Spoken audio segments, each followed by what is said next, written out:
Hello. അപ്പോൾ ഇന്നത്തെ രാവിലെ വിശേഷങ്ങളൊക്കെ ഒന്ന് കാണാം കേട്ടോ. രാവിലെ എണീച്ച് കഴിഞ്ഞാൽ ഭയങ്കര തിരക്കായിരിക്കൂലേ. അതിൻ്റെ ഇടയിൽ വീഡിയോസ് എടുക്കാന്നൊക്കെ പറഞ്ഞാൽ ഭയങ്കര ടാസ്ക്കാണ് കേട്ടോ. എന്നാലും നമ്മളതൊന്ന് ട്രൈ ചെയ്ത് പരിശ്രമിക്കണമല്ലോ. അങ്ങനെ മുട്ടയൊക്കെ പുഴുങ്ങാൻ വെച്ചിട്ടോ. ഇന്ന് നമ്മുടെ സാധാ പച്ചരി അരച്ചിട്ടുള്ള നമ്മുടെ കലക്കി പറഞ്ഞ അപ്പം ഉണ്ടല്ലോ, അതാണ് ഇന്നത്തെ സ്പെഷ്യൽ കേട്ടോ. രാവിലെ പണിയെടുക്കാൻ തുടങ്ങിയാലേ പിന്നെ ഒരു 9:30-10 മണിക്ക് ചായ കുടിക്കാൻ പറ്റുള്ളൂ. അപ്പോൾ അതിനിടയിൽ ഭയങ്കര വിശപ്പായിരിക്കും കേട്ടോ. അപ്പോൾ ഞാൻ ഇടയ്ക്കൊക്കെ കുറച്ച് ഈത്തപ്പഴം എടുത്തിട്ട് കഴിക്കും. അല്ലാന്നുണ്ടെങ്കിൽ ഗ്യാസൊക്കെ കയറിയിട്ടേ വയറ് ഭയങ്കര വേദനയായിരിക്കും കേട്ടോ. അപ്പോൾ അപ്പൊക്കെ ചുട്ടതാവണല്ലോ. അപ്പോൾ അതിനിടയ്ക്ക് തന്നെ ഈത്തപ്പഴം കഴിക്കുകയാണെങ്കിൽ കുറച്ച് സമാധാനം കിട്ടും. ഇനിയിപ്പോൾ ഈത്തപ്പഴം തന്നെ കിട്ടണമെന്ന് നിർബന്ധമൊന്നുമില്ല കേട്ടോ. എന്തെങ്കിലും ഒരു ബേക്കറി പോട്ടോ എന്തെങ്കിലുമൊക്കെ ഒന്ന് കിട്ടിയാൽ മതി. ആ നേരത്ത് ഭയങ്കര വിശപ്പായിരിക്കും. അതുകൊണ്ടാണ് അപ്പം ചുടുന്നതിനിടക്ക് നമ്മുടെ മുട്ടയൊക്കെ അവിടെ വന്നിട്ടുണ്ട് കേട്ടോ. അപ്പോൾ അതിൽ ആ ഒരു തിളച്ച വെള്ളം മാറ്റിയിട്ട് ഞാൻ പച്ചവെള്ളം ഒഴിച്ചു കൊടുക്കാറാണ് കേട്ടോ. എന്നാൽ പിന്നെ നമുക്ക് പെട്ടെന്ന് ഇത് തൊലിച്ചാൽ സച്ചുക്കും ഫാദിക്കും തേങ്ങാ ചട്നി വലിയ ഇഷ്ടമല്ല കേട്ടോ. അവർക്കാണെങ്കിൽ ചമ്മന്തിയാണ് ഇഷ്ടം. അതായത് ഉള്ളി തക്കാളിയൊക്കെ വാട്ടിയിട്ട് നമ്മുടെ ആ ഒരു ചമ്മന്തി ഉണ്ടല്ലോ, അതാണ് അവർക്ക് ഇഷ്ടം കേട്ടോ. കുഞ്ഞാക്കാണെങ്കിൽ ചട്നി വേണം. അപ്പോൾ രണ്ടും കൂടെ ജസ്റ്റ് ഒന്ന് സെറ്റ് ചെയ്യാമെന്ന് വിചാരിച്ചു. ഈ ദോശക്കും അപ്പത്തിനും ഒരു പ്രത്യേകത ഉണ്ട്. അതായത് നമ്മളിങ്ങനെ ഉണ്ടാക്കിക്കൊണ്ടിരിക്കുന്നതിനിടയിൽ തന്നെ നമ്മളിങ്ങനെ കുറേശ്ശെ കഴിക്കാൻ തുടങ്ങൂലേ. ബാക്കി നൂൽപുട്ട് പുട്ട് അതൊന്നും അങ്ങനെ നമ്മൾ കഴിക്കൂല. ചപ്പാത്തി ഒന്നും കഴിക്കൂല.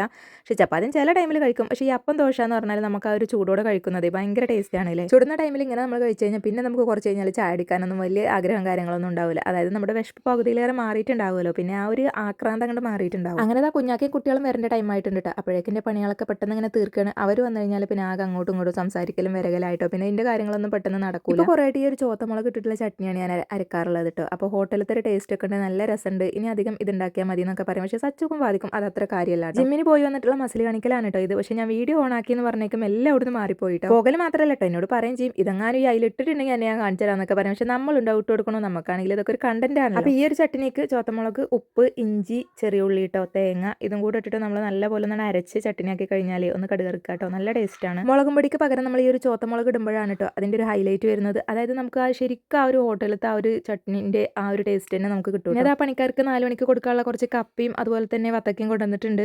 അതായത് അവർക്കിപ്പോൾ വെള്ളം കലക്കി കൊടുക്കലാണ്. ചില ടൈമിൽ നമ്മൾ നാരങ്ങ കലക്കി കൊടുക്കും. അങ്ങനെ അതാണ് കേട്ടോ. 3 പേരും പോയി കഴിഞ്ഞ് ഒന്ന് ശ്വാസം വിട്ടിട്ട് വേണം എനിക്ക് സമാധാനപരമായി ഒന്നിരുന്ന് ചായ കുടിക്കാൻ കേട്ടോ. അങ്ങനെ 3 പേരും പോയി കഴിഞ്ഞാലേ ഞാൻ ഇരിക്കുള്ളൂ. എന്നാൽ പിന്നെ നമുക്ക് നമ്മുടെ ഇഷ്ടത്തിന് അല്ല വീഡിയോസും കണ്ടിരുന്നിട്ടൊക്കെ ചായ കുടിക്കാൻ പറ്റും. അതുവരെ രാവിലത്തെ യുദ്ധമായിരിക്കും. ഇനിയിപ്പോൾ നമുക്ക് ഉച്ചക്കെന്ന് അങ്ങോട്ടുള്ള യുദ്ധമാണല്ലേ. അപ്പോൾ ചായയുടെയൊക്കെ കഴിഞ്ഞതിന് ശേഷം ഇതാ ഞാൻ തുണികളൊക്കെ ഒന്ന് അലക്കാനിടാൻ പോകും. ഡ്രസ്സ് ഇട്ട് വെക്കുന്ന കൊട്ടക്കൊരു പ്രത്യേകത ഉണ്ട് കേട്ടോ. ഇന്ന് നമ്മളെല്ലാം അലക്കി കഴിഞ്ഞ് വൈകുന്നേരം നോക്കുമ്പോൾ ആ കൊട്ട വീണ്ടും നിറഞ്ഞിട്ടുണ്ടാവും കേട്ടോ. എന്താണെന്നറിയില്ല, ഇവിടുത്തെ മാത്രം കൊട്ടൻ്റെ പ്രത്യേകത അതും അറിയില്ല കേട്ടോ. കാരണം അത്രയും ഡ്രസ്സ് ഉണ്ടാവും കേട്ടോ നമുക്ക് അലക്കാനും. അതുപോലെ തന്നെ അതൊക്കെ അലക്കി കഴിഞ്ഞാൽ മാത്രം പോയല്ലോ, നമുക്ക് ഇതൊക്കെ മടക്കി വെക്കണം. ഇവരതാണ് അധികം ഉണ്ടാവാറുള്ളത് കേട്ടോ. കാരണം രാവിലെ ഒന്ന് മദ്രസക്ക് ഇടും, പിന്നെ സ്കൂൾക്ക് യൂണിഫോം ഇടും. വന്നു കഴിഞ്ഞാൽ കുളിക്കുന്നതിന് മുന്നേ ഒന്ന് മാറ്റും കേട്ടോ. കാരണം അവർ മഗ്‌രിബിക്കേ കുളിക്കുള്ളൂ.